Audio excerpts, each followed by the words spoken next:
ونصلی علی رسولہ الکریم وعلی آلہ واصحابہ اجمعین اما بعد فاعوذ باللہ من الشیطان الرجیم بسم اللہ الرحمن الرحیم قد افلح من تزکا وذکر اسم ربہ فصلی بل تؤثرون الحیاۃ الدنیا والآخرۃ خیر وابقی وقال تعالی قد افلح من زکاہا وقد خاب من دساہا وقال تعالی والذین جاہدوا فینا لنہدینہم سبلنا صدق اللہ العلی العظیم۔ رفقائے محترم، آج کا جو عنوان ہے وہ بہت ہی اہم ترین عنوان ہے۔ تزکیہ کا جو لفظ ہے وہ قرآن مجید کی بہت ہی غیر معمولی اور معروف اصطلاح ہے۔ قرآن مجید میں بار بار اس لفظ کا استعمال ہوا ہے اور اس سے ملتے جلتے بھی بہت سارے الفاظ بھی ہم کو ملتے ہیں، جیسے تطہیر کا لفظ ہے، اسی کا اردو میں استعمال ہوتا ہے۔ لیکن تزکیہ کا جو لفظ ہے وہ قرآن مجید میں جو بیان کیا گیا ہے وہ نبی کریم صلی اللہ علیہ وسلم کی بعثت کا مقصد بھی بتایا گیا ہے کہ نبی کریم صلی اللہ علیہ وسلم دنیا میں جو مبعوث کیے گئے ہیں، بھیجائے گئے ہیں، بہت سارے مقاصد میں سب سے ایک بڑا مقصد یہ بھی ہے کہ وہ تزکیہ کا کام کریں۔ تزکیہ کا مفہوم کیا ہے اور تزکیہ کیا ہے، ہم انشاءاللہ بہت تفصیل سے اس پر گفتگو کریں گے، اور آخر میں انشاءاللہ کچھ سوالات اور جوابات ہوں گے تو اس پر بھی ہمارا گفتگو کا سیشن ہوگا۔ قرآن مجید کے مختلف مقامات سے میں نے جو آیات کا انتخاب کیا ہے اس میں تزکیہ کا لفظ استعمال ہوا ہے۔ خاص طور پہ دونوں چیزیں بیان کی گئی ہیں، قد افلح من زکاہا وقد خاب من دساہا۔ پہلے ہم کو سمجھنا چاہیے کہ تزکیہ کے معنی کیا ہے، مفہوم کیا ہے۔ تزکیہ کے معنی ابھارنا، نشوونما کرنا، گرو کرنا، آگے بڑھانا، پروان چڑھانا، کمال تک پہنچانا، اور اس کے اندر بالیدگی پیدا کرنا، صاف ستھرا بنانا، یعنی نکھارنا، بہت صاف ستھرا کر دینا، اس کو آلائشوں سے پاک کر دینا کسی چیز کو۔ جب ہم کسی مادی اعتبار سے تزکیہ کا لفظ استعمال کرتے ہیں، مثال کے طور پر ہم کہیں کہ زمین کا تزکیہ کیا جائے، فرض کیجئے کہ ہم مادی طور پر اس کو استعمال کرنا چاہتے ہیں، تو اس کا مطلب یہ ہوگا کہ زمین کو صاف ستھرا کیا جائے، جھاڑ جھنکار کو نکال دیا جائے، اور اس کی ناہمواری ہو تو بالکل چٹیل اس کو بنا دیا جائے، ہر چلا کر اس کو نرم بنایا جائے، پھر کھاد ڈالا جائے، پانی اس کو دے کر اس قابل بنایا جائے کہ اس کے اندر سے کسی صالح بیج کی نشوونما ہو سکے اور وہ پھل اور پھول دے سکے۔ یہ اس کے معنی ہے مادی اعتبار سے۔ جب زمین لہلہاتی کھیتی میں تبدیل ہوتی ہے تو کب ہوتی ہے؟ اس وقت ہوتی ہے جب یہ سارے مراحل اس کو اختیار کر لیے جائے۔ ٹھیک اسی طرح ہم دیکھیں گے کہ قرآن مجید نے جو نفس کے ساتھ تزکیہ کا لفظ اختیار کیا ہے، خاص طور پر نفس مطمئنہ کہا ہے، یا ایتھا النفس المطمئنہ ارجعی الی ربک راضیۃ مرضیہ فادخلی فی عبادی وادخلی جنتی۔ دیکھیے نفس کی مختلف شکلیں بتائی گئی ہیں، نفس امارہ، نفس لوامہ اور نفس مطمئنہ۔ یہ تینوں بھی ذکر قرآن مجید میں آئے ہیں، ہم اس پر گفتگو کریں گے کیا چیز ہے۔ لیکن ایک چیز ہے ابھارنا، ایک چیز ہے دبانا۔ جیسا کہ قرآن مجید میں کہا گیا ہے قد افلح من زکاہا وقد خاب من دساہا، کہ جس نے اپنے آپ کو پاک کیا، تزکیہ کیا، وہ کامیاب ہو گیا۔ جو مسلسل اپنے اندر خوبیوں کو پیدا کرنے کی کوشش کریں گے وہ کامیاب ہو جائیں گے، اور جو تجزیہ کا عمل اختیار کریں گے وہ ناکام و نامراد ہو جائیں گے اور وہ جہنم میں چلے جائیں گے۔ تجزیہ کسے کہتے ہیں؟ تزکیہ کا بالکل اپوزٹ ورڈ ہے، یہ اپوزٹ لفظ، یعنی دبانا، کسی چیز کو ایسا دبا دینا کہ اس کی فطری صلاحیتیں ختم ہو کے رہ جائیں۔ مثال کے طور پر نفس انسانی کے اندر نیکی کے رجحانات پائے جاتے ہیں اور وہ نیکی کرنا چاہتا ہے، لیکن ان نیکی کے رجحانات کو، نیکی کے خیالات کو اگر کوئی دبا دیتا ہے، اس کو ابھرنے نہیں دیتا اور برائیوں میں مبتلا ہو جاتا ہے، تو اس کو تجزیہ کا لفظ اختیار کیا گیا ہے، کیونکہ اس نے نیکی کے خیالات کو، رجحانات کو دبا دیا، اس کو چھوڑ دیا اور برائی کو اتنا غالب کر دیا کہ جو وہ ناکام و نامراد ہو گیا۔ جس طرح خبر کے اندر کسی کو رکھ کر مٹی ڈال دی جاتی ہے، تو اسی طرح اس کا بھی مفہوم ہے کہ جب کوئی آدمی اپنے نیکی کے خیالات کو پروان چڑھانا نہیں چاہتا ہے اور نیکی کے خیالات جب آتے ہیں تو اس کو دبا دیتا ہے اور نیکی کو بازو ہٹا کر وہ برائی کی طرف راغب ہو جاتا ہے، اسی کو تجزیہ کہتے ہیں۔ مطلب یہ ہوا کہ تزکیہ اپنے آپ کو پاک کرنا، اور تجزیہ کے معنی اپنے آپ کو پاک کرنے کی کوئی جدوجہد نہیں کرنا، بلکہ اپنے نفس کو برائیوں کے اندر مبتلا کرنا۔ نفس کیا ہے؟ جس کو ہم عام زبان کے اندر میں کہتے ہیں، انا، میں، اس کو جو ہے ہم نفس کہتے ہیں۔ تو تزکیے کا مطلب کیا ہوا؟ تزکیہ کیا ہے؟ تزکیے کا مطلب یہ کہ ہمارے اندر ہم جائزہ لے کر دیکھیں، محاسبہ کر کے دیکھیں کہ ہماری اپنی ذات کے اندر کتنی برائیاں ہیں، ان برائیوں کو ایک ایک کر کے ختم کرتے چلے جانا، دور کرتے چلے جانا، اور یہ دیکھنا کہ ہمارے اندر کون سی اچھائیاں نہیں ہیں، ان اچھائیوں کو اپنے اندر پیدا کرنا، عقیدے کے اندر، عبادات کے اندر، تعلقات کے اندر، معاملات کے اندر، عمل کے اندر، اخلاق کے اندر۔ ہم ان سب چیزوں کا جائزہ لیں، ہم دیکھیں کہ کون سی برائیاں ہمارے اندر ہیں، ان برائیوں کو ہم دور کر دیں، یہ تزکیہ ہے۔ کون سی اچھائیاں ہمارے اندر موجود نہیں ہیں، ان اچھائیوں کو ہم اپنے اندر پیدا کرنے کی کوشش کریں۔ اب سوال یہ پیدا ہوتا ہے کہ ہم یہ کام کیوں کریں؟ قرآن مجید نے کہا ہے کہ تزکیہ پیدا کرنے کا جو لازمی نتیجہ برآمد ہوگا وہ دنیا میں بھی کامیابی ہوگی اور آخرت میں بھی کامیابی ہوگی۔ کامیابی سے کیا مراد ہے؟ کامیابی کا مطلب یہ کہ ایک مرتبہ اگر کسی کو کامیابی مل جائے تو پھر وہ کبھی ختم نہیں ہونا چاہیے۔ قرآن مجید نے اس کو کامیابی کہا ہے۔ اور ناکامی کیا ہے؟ اگر کوئی ناکامی سے دوچار ہو جائے پھر وہ کبھی ناکامی ختم نہ ہونے پائے، یہ ناکامی ہے قرآن مجید کی نگاہ میں۔ قد افلح المؤمنون، مومنین کامیاب ہو گئے، یقیناً کامیاب ہو گئے، اب وہ ناکام نہیں ہوں گے۔ اور قرآن کی نگاہ میں جن کو اللہ تبارک و تعالیٰ کی رضا مل جائے اور جنت مل جائے، اپنے منزل مقصود کو پا لے، وہ کامیاب ہو گیا۔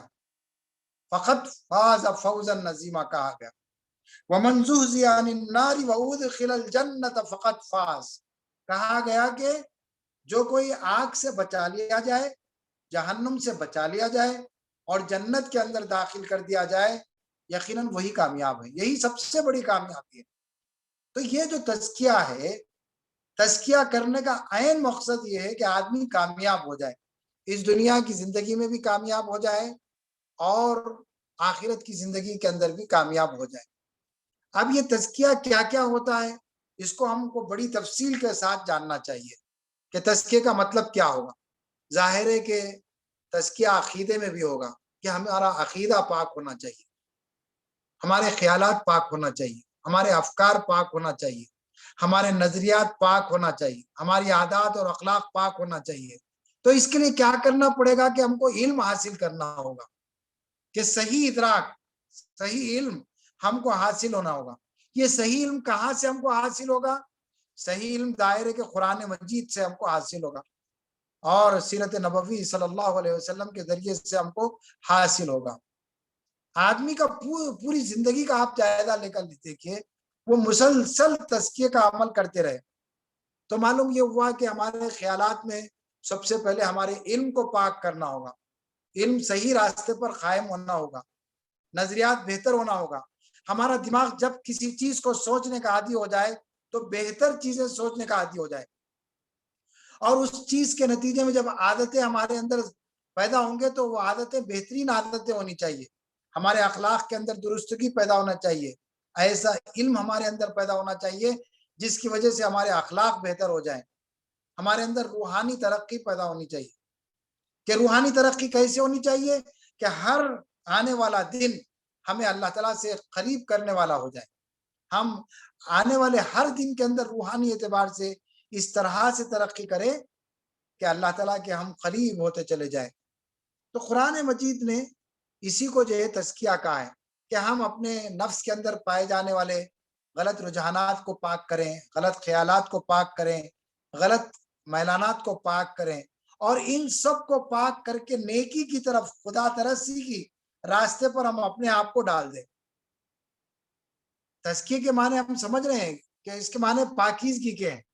جیسے مثال کے طور پر ہم جس طرح سے مثال لیے تھے کہ جسم کا تزکیہ کیسے کیا جائے.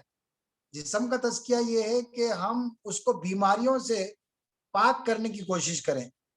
جسم پاک ہوگا، جسم کے اندر بیماری آ جاتی ہے، جسم کو کئی بیماریاں لاحق ہو جاتی ہیں، اعضاء و جوارے اس کے متاثر ہو جاتے ہیں، تو ہم کیا کرتے ہیں کہ اس کا علاج کراتے ہیں، دوا کرتے ہیں، پرہیز کرتے ہیں تاکہ ہمارا جسم پاک ہو جائے.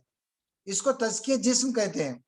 اسی طرح ہمارا نفس بھی مختلف آلائشوں سے دوچار ہوتے رہتا ہے. ہم بہت سارے تعلقات کے بندھن میں بندھے ہوئے ہیں اور کئی ظاہری اور باطنی بیماریوں کا ہم شکار ہوتے رہتے ہیں. ہمارا تعلق بیرونی دنیا سے بھی ہے اور ہمارا تعلق اندرونی دنیا سے بھی ہے. ظاہر ہے کہ ہمارا نفس پراگندہ ہوتے رہتا ہے. اس پراگندگی کو دور کرنا اور نفس کو روحانی بیماریوں سے پاک کرنا، اخلاقی بیماریوں سے پاک کرنا، عملی بیماریوں سے پاک کرنا، علمی بیماریوں سے پاک کرنا، عقیدے کے اندر گڈمٹ ہو چکا ہو، عقیدہ ہمارا خراب ہو رہا ہو، اللہ تعالیٰ کے بارے میں ہمارے تعلق کی کیفیات میں فرق پیدا ہو رہا ہو، ان سب چیزوں کو پاک کرنا یہی دراصل تزکیہ کہلاتا ہے.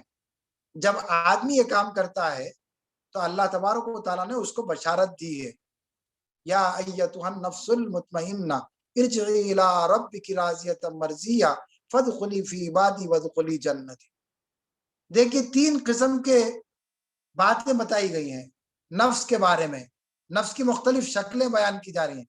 قرآن مجید نے کہا کہ نفس امارہ انسان کے اندر برائیوں پر اکساتے رہتا ہے کہ وہ برائی کرنا چاہیے، اس کے اندر لذت ہے، اس کے اندر فائدہ ہے، اور وہ بہت جلد حاصل ہو جانے والی چیز ہے. انسان جو کچھ بھی چاہتا ہے وہ بہت جلد مل جانے والی چیز نفس امارہ کے ذریعے سے ہو جاتی ہے. اس کو لذت حاصل ہوتی ہے، آرام حاصل ہوتا ہے، آسائشات حاصل ہو جاتے ہیں. وہ حرام اور حلال کی تمیز نہیں کرتا، جائز اور ناجائز کی تمیز نہیں کرتا اور برائی کے اندر ہاتھ ڈال دیتا ہے. یہ نفس امارہ ہے.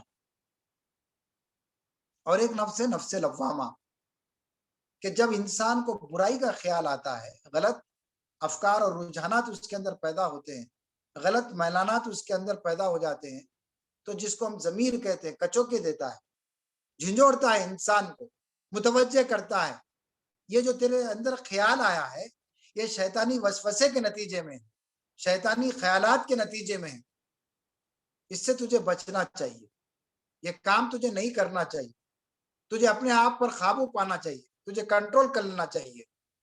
یعنی وہ ملامت کرتا ہے، بار بار متوجہ کرتا ہے کہ یہ کام نہیں کرنا چاہیے، لیکن اس ملامت پر، اس احساس پر آدمی توجہ نہ دے اور برائی کا کام کر دے تو وہ نفس امارہ بن جاتا ہے.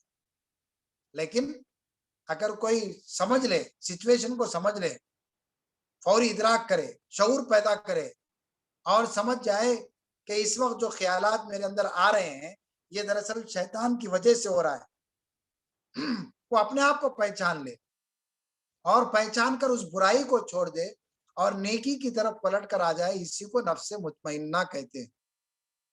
سکون کا نفس، جس پر سکینت طاری ہوئی ہو، اطمینان قلب، اللہ تعالیٰ کے بارے میں یقین، نیکی کی طرف رجحان.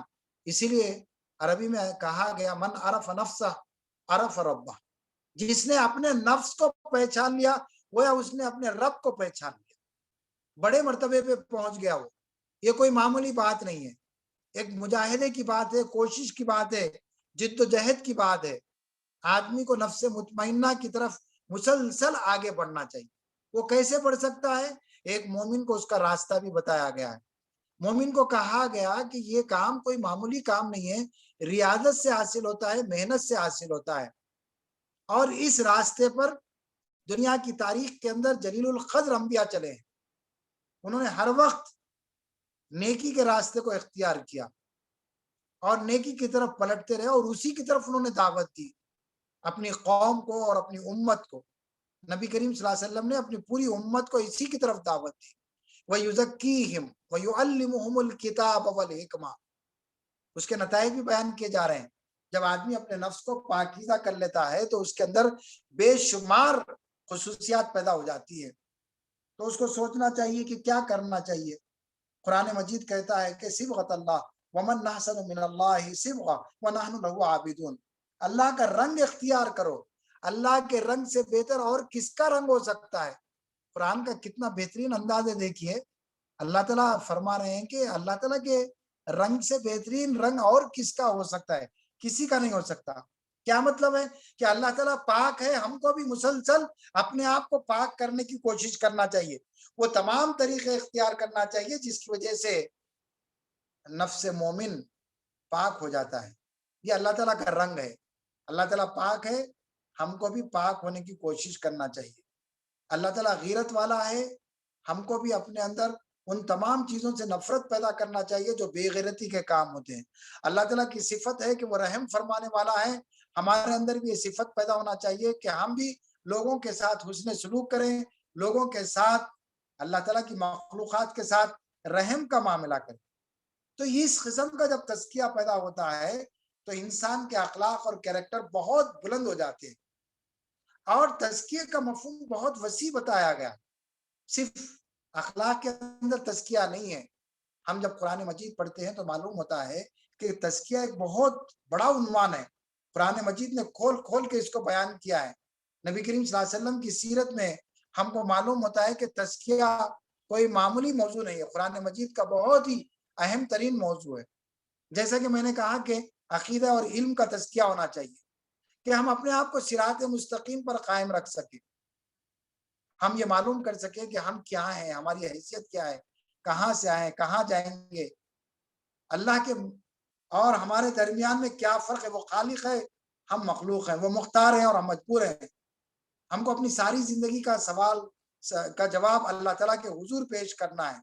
ہم کس کو جواب دیں، یہ زندگی کیوں دی گئی ہے، اس زندگی کا مقصد کیا ہے، اللہ تعالیٰ کیا پسند کرتا ہے اور کیا ناپسند کرتا ہے، وہ کون سے پسندیدہ کام ہے جس کو کرنے کے نتیجے میں اللہ تعالیٰ ہم سے خوش ہوگا۔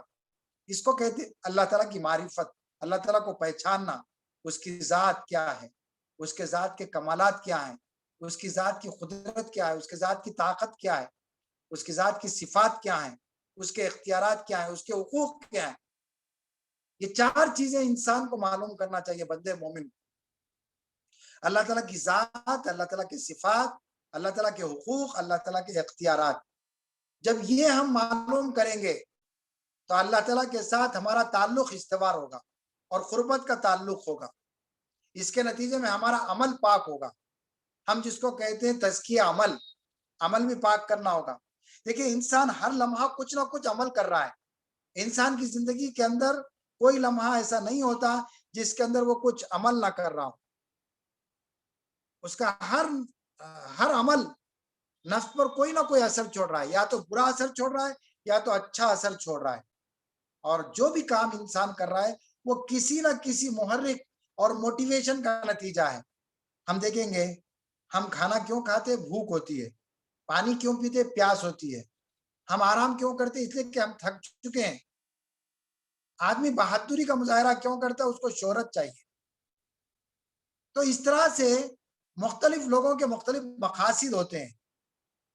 ایک مومن اپنے آپ کو کیوں پاک کرتا ہے، کیوں کوشش کرتا ہے، کیوں جدوجہد کرتا ہے، نفس امارہ سے پاک ہوتے ہوئے نفس مطمئنہ کی طرف کیوں چل پڑتا ہے؟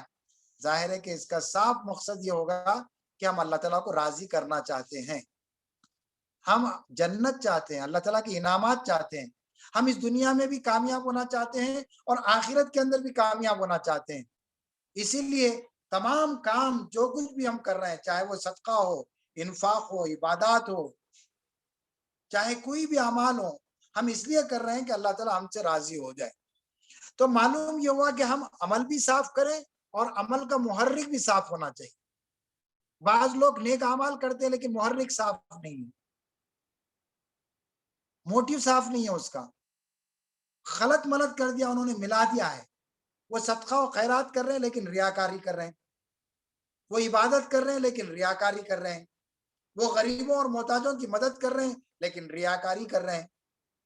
اللہ تعالیٰ نے ان کو جو صلاحیت اور طاقت اور علم عطا فرمایا ہے وہ اللہ تعالیٰ کے راستے میں لگا رہے ہیں لیکن ریاکاری کر رہے ہیں۔ تو اس کے صحیح نتائج برآمد نہیں ہوں گے، غلط نتائج برآمد ہوں گے۔ اللہ تعالیٰ ایسے اعمال کو ان کے منہ پہ پھینک دے گا اور وہ جنت میں نہیں جا سکتے. اسی لیے کہا گیا کہ عمل بھی ہونا چاہیے اور عمل پاک بھی ہونا چاہیے. الاعمال بالنیات، جتنی حدیث کی کتابیں آئی ہیں یہ حدیث اس میں درج کی گئی ہے، شروع میں درج کی گئی ہے کہ عمل بھی ہونا چاہیے اور عمل کے لیے پیچھے جو نیت ہوتی ہے وہ بھی پاکیزہ ہونی چاہیے. اس میں ملاوٹ نہیں ہونی چاہیے، آمیزش نہیں ہونی چاہیے. اگر ہم اپنے عمل کے ذریعے سے اللہ کو راضی کرنا چاہتے ہیں اور اس کے ساتھ ساتھ لوگوں سے تعریف بھی سننا چاہتے ہیں تو اب یہ عمل خالص نہیں ہوا، یہ نفس مطمئنہ نہیں ہو سکتا، یہ نفس کا تزکیہ نہیں کہلاتا، یہ نفس کا تزکیہ نہیں ہو سکتا، اور یہ چونکہ عمل خراب ہو گیا اس کا نتیجہ بھی غلط نکلے گا. تو سب سے پہلی بات یہ کہ ہم اپنے علم کو پاک کریں، اللہ تعالیٰ کے ساتھ حسن ظن رکھیں، ہمارے ہر قسم کے حالات میں اللہ تعالیٰ سے لو لگائیں. ہم کو معلوم ہونا چاہیے کہ جب زندگی کے اندر مختلف قسم کے حالات پیدا ہو جاتے ہیں تو ہم کو اللہ تعالیٰ کی ذات پر پورا بھروسہ رکھنا چاہیے. رنج، مصیبت، خوشی، ناگوار حالات، خوشگوار حالات، ہر قسم کے حالات انسان کی زندگی کے اندر آ سکتے ہیں. تو یہ علم کا تزکیہ ہوگا، فکر کا تزکیہ ہوگا کہ ان سارے حالات کے اندر ہمارے خیالات میں تبدیلی نہ پیدا ہو. بہت سارے لوگ مایوس ہو رہے ہیں پینڈیمک میں.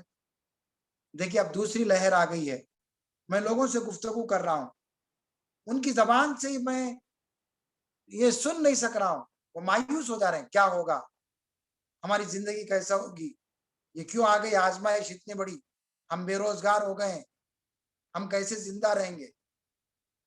جب ایسی آزمائش آتی ہے تو اللہ تبارک و تعالیٰ سے تعلق کو مضبوط کرنا چاہیے اور یہ کہنا چاہیے کہ ہم اللہ پر بھروسہ رکھتے ہیں. علیہ توکلنا وہو رب العرش العظیم، ما اصاب من مصیبت الا باذن اللہ. یہ ہے اصل توکل کی کیفیت، اللہ تعالیٰ کی ذات پر بھروسہ. وہ جو کچھ بھی کر رہا ہے انشاءاللہ ان مع العسر یسرا. جب یہ کیفیت ہوتی ہے تو ہم یہ بات سمجھ سکتے ہیں کہ علم کے میدان میں بھی، فکر کے میدان میں بھی، عقیدے کے میدان میں بھی، اللہ تعالیٰ سے تعلق کی بنیاد پر بھی ہم نے اپنے نفس کو نفس مطمئنہ بنا لیا. دیکھیے اللہ تعالیٰ سے تعلقات میں بھی تزکیہ ہونا چاہیے. انسان کے تعلقات بہت وسیع ہیں. کن کن کے ساتھ انسان کے تعلقات ہیں؟ انسان کے تعلقات اللہ تعالیٰ سے ہیں. اللہ تعالیٰ سے تعلق ہے انسان کا، اللہ کے رسول صلی اللہ علیہ وسلم سے تعلق ہے، اپنے نفس کے ساتھ تعلق ہے، اپنے والدین کے ساتھ تعلق ہے، اپنے اہل و عیال کے ساتھ تعلق ہے، اپنے بھائی بہنوں کے ساتھ تعلق ہے، اپنے اعزاء و اقارب کے ساتھ تعلق ہے، اپنے پڑوسیوں کے ساتھ تعلق ہے.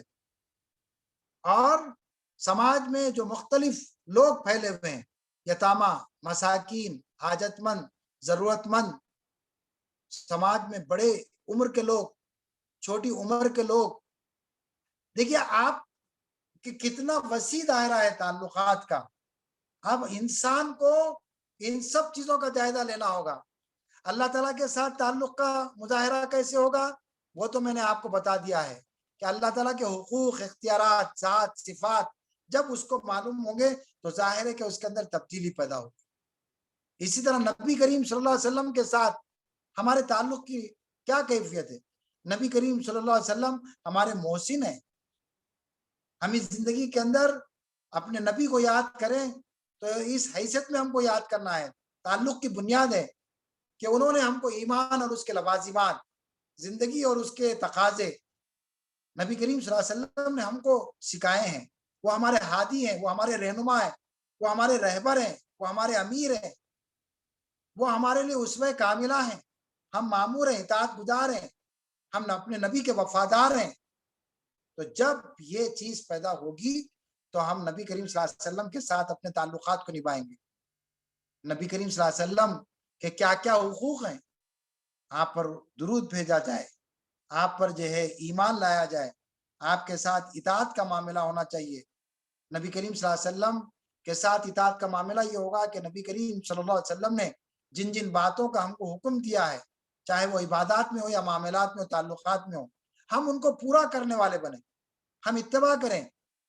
ایک تو یہ کہ ہم فرائض کی پابندی کریں، لیکن اتباع یہ ہے کہ اللہ کے رسول صلی اللہ علیہ وسلم کی ہر ادا ہم کو پسند آئے، ہم کوشش کریں کہ مستحبات اور نوافل پر بھی عمل کریں۔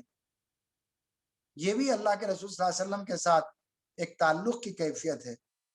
آپ کے ساتھ محبت کرے، والہانہ محبت، تمام محبتوں پر اللہ اور اس کے رسول صلی اللہ علیہ وسلم کی محبت غالب آ جائے، یہ بھی تعلقات کا تزکیہ ہے۔ اچھا، اپنے نفس کے ساتھ بھی تعلق ہے ہمارا، ہم نفس کے لیے ظالم نہ بنیں۔ ہم نفس کے لیے ظالم اس وقت بن جائیں گے جب ہم اپنے نفس کو پاکیزگی کی طرف نہیں لائیں گے۔ خیالات بار بار آ رہے ہیں، جنگ ہو رہی ہے، کشمکش ہو رہی ہے۔ فَأَلْهَمَهَا فُجُورَهَا وَتَقْوَاهَا، قرآن مجید نے کہا کہ انسان کو ان دونوں چیزوں میں رکھا گیا ہے آزمائش کے ساتھ۔ فرشتوں میں برائی کے خیالات نہیں آتے ہیں، اور شیاطین جو کبھی بھی اچھائی کے کام نہیں کر سکتے ہیں۔ ان دونوں کے بیچ میں انسان ایک ایسی مخلوق ہے جو کبھی ملکوتی صفات کی طرف چلے جا سکتی ہے اور کبھی وہ شیطانی صفات کی طرف جا سکتی ہے۔ امام غزالی رحمۃ اللہ علیہ نے یہی تو بتایا کہ اگر ہم انسان کے اندر جو خیالات آتے ہیں اور جو صفات عام انسانی زندگی میں پائے جاتے ہیں اس کو ایک جسم کی شکل دے دیں تو وہ کیا ہوگا؟ امام غزالی رحمۃ اللہ علیہ فرماتے ہیں کہ انسان کے اندر شہوت ہے، پیٹ کی بھی شہوت ہے اور جنس کی بھی شہوت ہے۔ جب وہ اپنے شہوانی خواہشات کو غالب کر لیتا ہے اپنے اوپر، تو اس کی حیثیت گویا اگر اس کو ان خواہشات کو، ان شہوتوں کو اور ان برائیوں کو ایک جسم کی شکل دے دی جائے تو وہ خنزیر یعنی سور کی شکل بن جاتی ہے۔ اور کہا کہ اگر انسان لڑائی جھگڑے کا، غصے کا عادی ہو جائے، بار بار غصہ آتا ہے اپنی ذات کے لیے، دین کے لیے نہیں، اپنی ذات کے لیے، اپنے نفس کے لیے، بار بار لڑنا جھگڑنا، اس کے اوپر غالب آ جائے یہ صفت، تو آپ کہتے ہیں کہ یہ دراصل کتے کی صفت ہے۔ اور دیگر چیزیں جو وساوس اس کو شیطان کے آتے ہیں اور وہ مبتلا ہوتے چلے جاتا ہے، اپنے نفس کے غرور میں، تکبر میں آ جاتا ہے اور اپنے آپ کو بہت کچھ سمجھنے لگتا ہے، جیسا کہ فرعون نے سمجھا تھا، انا ربکم الاعلی۔ خاندان کا غرور، نسب کا غرور، صلاحیت کا غرور، علم کا غرور، مال کا غرور، تکبر، بڑائی۔ ولا تزکوا انفسکم، قرآن مجید نے کہا اپنے آپ کو تم پاکیزہ مت بناؤ، مت سمجھو، اس کے لیے کوشش کرو، جدوجہد کرو۔ یہ کوئی خاندانی وراثت نہیں ہے کہ آدمی تزکیہ خاندان کے ذریعے سے حاصل کر لے۔ نبی کا بیٹا بھی اگر تزکیے کا عمل نہیں کرے گا وہ پاک نہیں ہوگا۔ نوح علیہ السلام کے بیٹے نے تزکیے پر عمل نہیں کیا، وہ جہنمی ہو گیا۔ حضرت سیدنا ابراہیم علیہ السلام کے باپ نے تزکیے پر عمل نہیں کیا، اور فرعون کی بیوی نے تزکیے پر عمل کیا، وہ مومنین میں شامل ہو گئی۔ تو کہا گیا کہ تزکیہ کوئی خاندانی وراثت کا نام نہیں ہے، اس کے لیے جدوجہد کرنا ہوگا۔ والذین جاہدوا فینا لنہدینہم سبلنا، جو کوشش کریں گے، شعوری کوشش کریں گے، اللہ تعالیٰ آنے واحد میں بھی ان کے اندر تبدیلیوں کا آغاز فرما دیں گے۔ موسیٰ علیہ السلام پر ایمان لائے تھے جادوگر، فرعون کے دربار میں کھڑے ہوئے تھے، ایک لمحہ پہلے بھی ان کو بات نہیں معلوم تھی۔ جب ایمان ان کے قلوب کے اندر اتر گیا تو اللہ تعالیٰ نے ان کا تزکیہ فرمایا، راہ خدا میں استقامت کا تزکیہ، کہ اب جس راہ کو انہوں نے اپنا لیا ہے، چاہے اس کے لیے جان بھی چلی جائے، کسی بھی قسم کی آزمائش آ جائے، اس سے پیچھے نہیں ہٹیں گے۔ کوئی لالچ دے گا تو راہ خدا سے نہیں ہٹیں گے، کوئی ڈرائے گا، دھمکائے گا، خوف کی کیفیات پیدا کرے گا، اگرچہ کہ وہ حکومت کی طاقت کیوں نہ ہو، راہ خدا کی استقامت یہ ہوگی، اس کا تزکیہ یہ ہوگا کہ آدمی جب جس راہ کو اپنا چکا ہے اس پر بالکل مضبوطی کے ساتھ جم جائے، یہاں تک کہ وہ اپنے رب سے ملاقات کرے۔ اس کو کہتے ہیں راہ خدا کی استقامت، اللہ تعالیٰ کی راہ کا تزکیہ۔ ہر چیز کو پاک کرنے کے بارے میں کہا گیا، تو انسان کی نفس، اس کا تزکیہ کیسا ہونا چاہیے؟ وہ اپنے آپ کو پہچانے میں کون ہوں، میرے اندر کیا صلاحیتیں ہیں، مجھے اللہ تعالیٰ نے کیا کیا نعمتیں عطا کیجیے. وَإِن تَعُدُّوا نِعْمَتَ اللَّهِ لَا تُحْصُوهَا. انسان کو اللہ تعالیٰ نے جسم دیا، سمع و بصارت عطا فرمائی، بولنے کی قوت عطا فرمائی، سوچنے کی قوت عطا فرمائی، طاقت عطا فرمائی، مال عطا فرمایا، اور بے شمار قسم کی اس کے لیے ذرائع اور وسائل پیدا کر دیے. اب یہ سوال پیدا ہوتا ہے کہ کیا یہ سب چیزیں ہم نے اپنے بلبوتے پر حاصل کیا ہے یا کسی کی دی ہوئی چیز ہے؟ یہی تو فرق ہے کافر و مشرک میں، اللہ تعالیٰ کے نافرمان، باغی و طاغی میں. اس کو جو کچھ بھی چیزیں ملتی ہیں وہ سمجھتا ہے کہ میں اس کا مالک ہوں. اور مومن کا نقطہ نظر یہ ہے کہ میں اس کا مالک نہیں ہوں، بلکہ اللہ تبارک و تعالیٰ نے بطور امانت مجھے عطا کی ہے. میرا مال میرا نہیں ہے، یہ اللہ نے عطا کیا ہے. میری صلاحیت اور میری قابلیت یہ میری نہیں ہے، مجھے اللہ نے دیا ہے. میرا علم میرا نہیں ہے. یہ ساری چیزیں چونکہ اللہ نے دی ہیں، اب اللہ تعالیٰ کے راستے میں اس کو لگانا چاہیے. کیوں لگانا چاہیے؟ کہ اسی کی وجہ سے مجھے کامیابی مل سکتی ہے. اب اس کے اور تعلقات ہے، خاندان ہے، معاشرہ ہے، اور وہ اجتماعیت سے بھی وابستہ ہے. ان کے بغیر کوئی تنہا زندگی نہیں گزار سکتا. تو معلوم یہ ہوا کہ یہ ساری چیزیں جب انسان جانتا ہے کہ خاندان کے ساتھ کیسے تعلقات رکھنا چاہیے، ماں باپ کے ساتھ جو قرآن و حدیث نے بیان کیے ہیں انہی احکامات کی پابندی کرتے ہیں، تو وہ تزکیہ کہلاتا ہے. معاشرے میں جو بڑے لوگ ہیں ان کا ادب کرنا ہے، چھوٹوں کے ساتھ شفقت کرنا ہے، کمزوروں کے ساتھ، حاجت مندوں کے ساتھ اپنے تعلق کی کیفیت ایسی بنانا ہے کہ ان کی ضروریات کو مکمل کریں. ہم جس جماعت اور تحریک میں اٹھتے اور بیٹھتے ہیں اس کے بھی کچھ تقاضے ہیں، مشاورت کے آداب ہیں، لوگوں کی قدردانی ہے، امیر اور مامور کے تعلقات ہیں، اجتماعیت کے تقاضے ہیں، نظم کی پابندی ہے. ان سب چیزوں کا پاس و لحاظ کر کے اپنی زندگی کی گاڑی کو آگے بڑھانا یہ ظاہر ہے کہ جماعت و تحریک کے اندر تزکیے سے مترادف ہے. اس پر ہم کو عمل کرنا چاہیے. تو یہ سب چیزیں جانچنے کا، پرکھنے کا کیا طریقہ کار ہے؟ محاسبہ، احتساب کرنا، انٹراسپیکشن کرنا، ہم بار بار اللہ تعالیٰ سے پلٹنا، انابت کی کیفیت پیدا کرنا، اللہ تعالیٰ سے تعلق پیدا کرنا، اللہ تعالیٰ سے دعائیں مانگنا، قرآن مجید سے اپنے تعلق کو مضبوط کرنا، قرآن مجید کی صحبتوں میں رہنا، اور اسی طرح سے نبی کریم صلی اللہ علیہ وسلم کی صحبتوں میں جانا، اللہ تعالیٰ کا ذکر کرنا، بار بار ذکر کے کلمات، شکر کی کیفیت پیدا ہونا، یہ تکبر سے باہر نکلنا، غفلتوں سے باہر نکلنا. بہت ساری چیزیں ہیں. غفلت انسان کے اوپر بار بار طاری ہو جاتی ہے. قرآن مجید نے غفلتوں کا جو علاج بتایا ہے وہ نماز میں بتایا کہ جو لوگ نماز کی پابندی کریں گے تو بار بار خدا کے سامنے حاضر ہوں گے تو وہ غفلتوں سے پاک ہوں گے. دعا بھی سکھائی گئی، اللہم انی اعوذ بک من الہم والغم والجبن والکسل والبخل والعجز وذل الدین وقہر الرجال وغلبۃ الرجال. کئی دعائیں سکھائی گئی ہیں کہ آدمی اپنے غفلتوں کا علاج کب کر سکتا ہے؟ وہ خدا کے سامنے بار بار حاضر ہونے کی کوشش کرے. جب بار بار حاضر ہوگا تو وہ اپنے آپ کو پاک کرے گا. پھر ٹھیک اسی طرح سے آدمی کو تزکیہ کرنے کے لیے سب سے بڑا تعلق اللہ تعالیٰ سے کیسے قائم کرنا چاہیے؟ اللہ تعالیٰ سے محبت، اللہ کے رسول صلی اللہ علیہ وسلم سے محبت. یہ محبت سب پر غالب آ جائے. قل ان کان آباؤکم وابناؤکم وازواجکم، یہ پوری جو آیت ہے آپ پڑھ لیجئے تو معلوم ہوگا کہ یہ محبتیں بھی اللہ تعالیٰ نے قائم کی ہیں، اور اللہ نے اپنی محبت، اپنے راہ خدا کی محبت، اپنے رسول کی محبت بھی قائم کی ہے. اب ان محبتوں میں انسان کو جائزہ لینا ہوگا کہ کون سی محبت غالب ہو رہی ہے میرے اوپر. یہ دوسری محبتیں جب غالب ہوتی ہیں اور راہ خدا سے اور خدا کی محبت سے ہٹاتی ہیں تو اس کا صاف مطلب یہ کہ وہ دنیا کی محبت کا شکار ہو گیا ہے، اعتدال سے ہٹ گیا ہے. جس سطح پر محبت کرنے کا حکم دیا گیا ہے اس سطح سے آگے بڑھ گیا ہے. الکیس من دان نفس وعمل لما بعد الموت کہا گیا. عقل مند کون ہے؟ جتنی محبت کے دائرے بتائے گئے ہیں قرآن و حدیث میں اتنا ہی کرنا ہے۔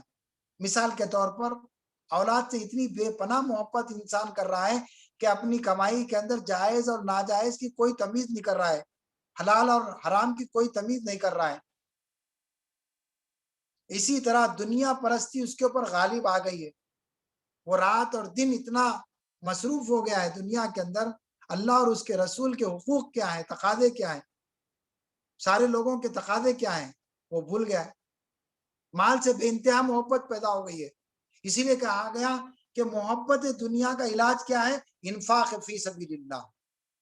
آدمی اپنی ضرورتوں کو مکمل بھی کرے اور اللہ کے بندوں پر، الخلق کلہم عیال اللہ، ان پر خرچ کرے، اعزاء پر خرچ کرے، ضرورت مندوں پر خرچ کرے، راہ خدا میں خرچ کرے، اقامت دین کے کاموں کے لیے خرچ کرے، اسلامی اجتماعیت کے لیے خرچ کرے۔ کیوں؟ اس لیے کہ جو لوگ خرچ کرتے، انفاق فی سبیل اللہ کرتے ہیں، ان کا دل اللہ سے جڑا ہوا ہوتا ہے۔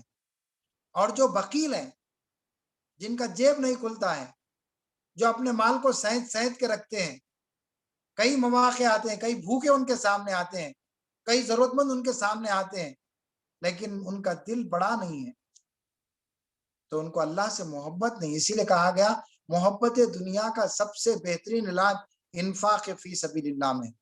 شہوات و خواہشات کو روکنے کے لیے روزوں کی ترتیب بتائی گئی ہے، تمام امراض کے علاج کے لیے حج بتایا گیا ہے۔ اب ان ساری چیزوں کو اس کے تفصیلات کے ساتھ کرنا پڑے گا کہ کیا شرائط ہیں اور کیا آداب ہیں۔ مثال کے طور پر ایک چھوٹی سی مثال میں آپ کو بتاؤں گا، نماز کا اہتمام کرنا ہے، نماز کو غافلوں کی طرح سے نہیں پڑھنا ہے۔ وَإِلٌ لِّلْمُصَلِّينَ الَّذِينَ هُمْ عَنْ صَلَاتِهِمْ سَاهُونَ۔ نماز کے جو فائدے ملنا چاہیے وہ نماز کے فائدے ہم کو نہیں مل سکتے۔ کیوں؟ اس لیے کہ نماز تو ہم پڑھتے ہیں لیکن باطل ناخواستہ پڑھتے ہیں، اس کے شرائط اور آداب نہیں رکھتے ہیں۔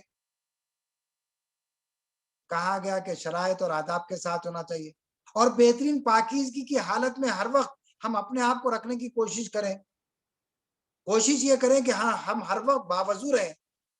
باوضو رہنے کا سب سے بڑا فائدہ یہ ہوگا کہ خیالات پاک ہوتے رہیں گے، شیطان کے وساوس ہمارے اوپر حملہ نہیں کریں گے۔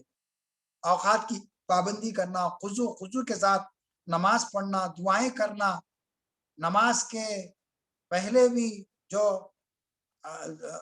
اذان اور اقامت کے درمیان کا وقت ہے، کہا گیا کہ لا یرد الدعاء بین الاذان والاقامہ، نماز کے بعد کے بہت سارے اذکار بتائے گئے ہیں، صبح سے لے کے شام تک دعاؤں کے اندر اپنے آپ کو جو ہے مصروف کرنا، یہ ساری چیزیں، ریاکاری سے محفوظ رہنا، شکر کے جذبات پیدا کرنا۔ ابھی کچھ غریب لوگ آئے تھے، اللہ تعالیٰ نے اچانک ان کے لیے بڑا انتظام کیا۔ میں نے ان سے کہا کہ اللہ کا شکر ادا کرو، تمہاری جتنی ضرورت تھی اس سے بڑھ کر جو اللہ نے تمہارے لیے انتظام کیا۔ ان کی زبان سے الحمدللہ نہیں نکل رہا تھا۔ میں نے کہا کہ جب تک آپ الحمدللہ نہیں بولیں گے اللہ تعالیٰ خوش نہیں ہوگا۔ تب انہوں نے کہا الحمدللہ۔ تو انسان کا شکر کا جو معاملہ ہے وہ دل سے بھی ہونا، زبان سے بھی ہونا، عمل سے بھی ہونا چاہیے۔ بار بار شکر، لئن شکرتم لازیدنکم وَإِن کفرتم ان عذابی لشدید کہا گیا۔ تم شکر کے رویے کو اپناؤ۔ ایک نوالا کھانا ہم کھاتے ہیں، کھانے کے ٹیبل پہ بیٹھے ہوئے ہیں، دسترخوان پر ہم بیٹھے ہوئے ہیں، کھانا کھا لیے، پانی پی لیے، یا ربی لک الحمد، لک الحمد و لک الشکر یا اللہ۔ حدیث میں آیا ہے کہ جو کوئی بھی اللہ کا شکر ادا کرتے ہیں اور الحمد کہتے ہیں، اللہ تعالیٰ ان کا حساب کتاب ساخت فرما دیتے ہیں۔ یہ ساری چیزیں دراصل ہمارے اپنے نفس کو پاکیزہ کرنے کے لیے بار بار توبہ و استغفار کریں۔ توبہ اور استغفار ایک بہت بڑی اہم ترین ذرائع کے اندر بیان کیا گیا ہے۔ اسباب کہ انسان کو ندامت ہونی چاہیے، اپنے گناہوں کا اظہار کسی کے سامنے نہ کریں۔ بعض لوگ اس کو اچھی چیز سمجھتے ہیں لیکن اس سے منع کیا گیا ہے، کیونکہ اللہ تعالیٰ ستار العیوب ہے۔ اگر اللہ اور بندے کے درمیان میں گناہ ہے تو کسی کے اوپر وہ افشا نہیں کرنا چاہیے، اور اللہ تعالیٰ سے عرض کرنا چاہیے کہ اللہ میرے دانستہ اور نادانستہ، صغیرہ اور کبیرہ سارے گناہ صرف آپ کی نظر میں ہیں، آپ ستار العیوب ہیں، غفار الذنوب ہیں، میں توبہ و استغفار کرتا ہوں۔ استغفار کا بار بار التزام کریں، توبۃ النسوح کریں، اس کے ذریعے سے نفس کی پاکیزگی انسان کے اندر پیدا ہوتی ہے، اس سے بہت بڑی تبدیلی انسان کے اندر پیدا ہوتی ہے۔ تو ایسے ہی لوگوں کے لیے جو اپنے نفس کو پاکیزہ کرتے ہیں، قرآن مجید نے ان کے بارے میں کیا کہا ہے؟ وجوہ یومئذ ناظرہ الی ربہا ناظرہ، یہ چہرے جو ریاضت کر رہے ہیں، محنت کر رہے ہیں، کوشش کر رہے ہیں، ہر پہلو سے کوشش کر رہے ہیں، عبادت میں بھی کر رہے ہیں، عمل میں بھی کر رہے ہیں، عقیدے میں بھی کر رہے ہیں، تعلقات کے اندر بھی کر رہے ہیں، راہ خدا کے اندر کر رہے ہیں، سیاست میں بھی کر رہے ہیں، معاشرت کے اندر بھی کر رہے ہیں، معیشت کے اندر بھی کر رہے ہیں، ان تمام دائروں کے اندر اپنے آپ کو پاکیزہ کر رہے ہیں، اللہ تعالیٰ نے ان کے لیے خوشخبری سنائی ہے کہ ان کے سینے کے اندر اللہ تعالیٰ نور پیدا کرے گا۔ بتایا گیا کہ کسی کے دل کے اندر سینے میں نور پیدا ہونے کی علامت کیا ہے، تو بتایا گیا کہ وہ دنیا سے بے رغبتی کی کیفیت اس کے اندر ہوگی، بے نیازی، اللہ توکل، اللہ تعالیٰ کی طرف متوجہ۔ اسی لیے کہا گیا کہ یہ وہ لوگ ہوں گے جن کو دیکھ کر خدا یاد آ جائے، یعنی ان کی صحبت میں رہنے سے اللہ تعالیٰ کی یاد ہو، ان کی زبان سے، ان کے اعمال سے، ان کی صحبتوں میں بیٹھنے سے انسان کے اندر نیکی کے خیالات جنم لیں، تو یہ لوگ قیامت کے روز کامیاب لوگ ہیں، ان کا چہرہ روشن ہوگا اور اللہ تعالیٰ ان سے خوش ہوگا، اللہ تعالیٰ اپنا دیدار ان کو عطا فرمائے گا اور دنیا میں بھی ان کی محبتوں کو قائم فرما دے گا۔ جب اللہ تعالیٰ ایسے لوگوں کو دیکھتا ہے تو حضرت جبرائیل علیہ السلام کو بلاتا ہے، اللہ محبت کرنے لگتا ہے۔ حضرت جبرائیل علیہ السلام سے اللہ تعالیٰ فرماتے ہیں کہ اے جبرائیل، وہ بندہ ہے جس سے میں محبت کرتا ہوں، تم بھی اس سے محبت کرو۔ حضرت جبرائیل علیہ السلام محبت کرتے ہیں اور فرشتوں کو جمع کر کے فرماتے ہیں کہ اللہ تعالیٰ اس بندے سے محبت کرتے ہیں، تم بھی محبت کرو۔ تو تمام فرشتے بھی محبت کرتے ہیں، آسمان دنیا میں محبت قائم کر دی جاتی ہے، اور اس کا ایک نتیجہ یہ ہوگا کہ دنیا کی زندگی میں بھی اللہ تعالیٰ انسانوں میں بھی محبت پیدا فرمائیں گے۔ ایک چھوٹا سا تحفہ ہے یہ، لیکن آخرت کا تحفہ سب سے بڑا تحفہ ہے، یہ بہت بڑی چیز ہے۔ قرآن مجید سے ربط تلاوت میں بھی اور تدبر میں بھی، تلاوت کا بھی اثر ہوا۔ جیسے ہم غفلت اور لاپرواہی کی بات کہے، میں اپنی بات کو اختتام تک لے جاتے ہوئے اپنی بات کو ختم کروں گا۔ احادیث کے اندر یہ بات آتی ہے کہ جو کوئی بھی روزانہ اگر 100 آیات کی تلاوت کریں گے تو اللہ تعالیٰ ان کو غافلوں کی فہرست سے نکال دے۔ لیکن ایک اور بڑی خوشخبری دی گئی ہے، بہت کم لوگ ہوں گے جو اس پر محنت کر سکتے ہوں گے، اللہ تعالیٰ ہم کو بھی توفیق عطا فرمائے، توفیق خیر۔ کہا گیا کہ کوئی اگر 1000 آیات کی تلاوت کرنے کی کوشش کرے تو اس کو خنتار دیا جاتا ہے، اور خنتار کی تعریف جو بتائی گئی ہے احادیث کے ذریعے سے معلوم ہوتی ہے۔ حضرت سعید خدری رضی اللہ عنہ فرماتے ہیں کہ خنتار کا مطلب ایک کسی بڑے جانور یعنی بیل یا جانور کی کھال جو ہوتی ہے وہ پورا اس کو سونے سے بھر دیا جائے تو یہ خنتار ہے۔ اللہ تعالیٰ اتنا اجر دیتے، تلاوت پر اتنا اجر ہے تو ظاہر ہے کہ تدبر پر، غور و فکر پر اور اس کے لیے اپنے آپ کو راضی کر کے عمل کرنے پہ کتنا ہوگا۔ سامعین محترم، یہ چند باتیں تھی جو اس وقت میں نے آپ کے سامنے رکھی ہیں۔ اللہ تعالیٰ سے میں دعا کرتا ہوں کہ اللہ تبارک و تعالیٰ ہمیں بھی اپنے کامیاب ترین بندوں میں شامل فرما لے اور اپنے نیکوکار مقرب بندوں میں شامل فرمائے، اور ہماری غفلتوں کے پردوں کو چاک فرما دے، غفلتوں سے ہمیں باہر نکالے، ہم اپنے نفس کا تزکیہ کر سکیں، پاکیزہ کر سکیں، اللہ تعالیٰ کی طرف متوجہ ہو سکیں، اور اس کے نتیجے میں دنیا اور آخرت کی زندگی ہماری متوازن زندگی ہو سکے، معتدل زندگی ہو سکے، اور ہم اخلاقی بلندیوں پر اور روحانی بلندیوں پر پائے جا سکیں۔ اللہ تعالیٰ ہمارے اس خیال کو، اس نیت کو، اس تمنا کو عمل میں تبدیل فرما دے۔ وآخر دعوانا ان الحمد للہ رب العالمین۔